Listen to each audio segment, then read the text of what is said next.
అమ్మా మేము బిడ్డలమేగా, మేము పుట్టిన వాళ్ళమేగా, మా అందరికీ నువ్వేగా అమ్మవి, మేము బతకాలంటే నీ పాలు తాగాలిగా, క్యూలో నించుంటే మాకు టర్న్ ఎప్పుడు వస్తుంది? ఒక ఆయన ఏనుగు ముఖంతో తాగేస్తున్నాడు, ఒక ఆయన 6 ముఖాలతో తాగేస్తున్నాడు. ఇద్దరు ఎవరు? ఒకరు విఘ్నేశ్వరుడు, ఒకరు సుబ్రహ్మణ్యుడు.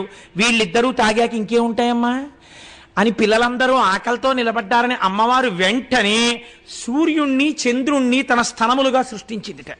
సూర్యబింబము చేత పంటలు పండుతాయి, సూర్యకాంతి చేత. చంద్రబింబము చేత ఎక్కువ తినేస్తే వచ్చిన జబ్బు ఔషధుల వలన తగ్గుతుంది. అందుచేత రెండింటినీ అమ్మవారి స్థనములుగా ప్రకాశింపచేసిందిట. కాబట్టి లోకము అమ్మవారు చేత పోషింపబడుతోంది, ఆ తల్లి చేత. కాబట్టి ఇటువంటి అన్నపూర్ణతత్వాన్ని చూసి పొంగిపోయారట మునికాంతలమ్మ. ఇవాళ ఎటువంటి స్వరూపాన్ని పొందావమ్మా.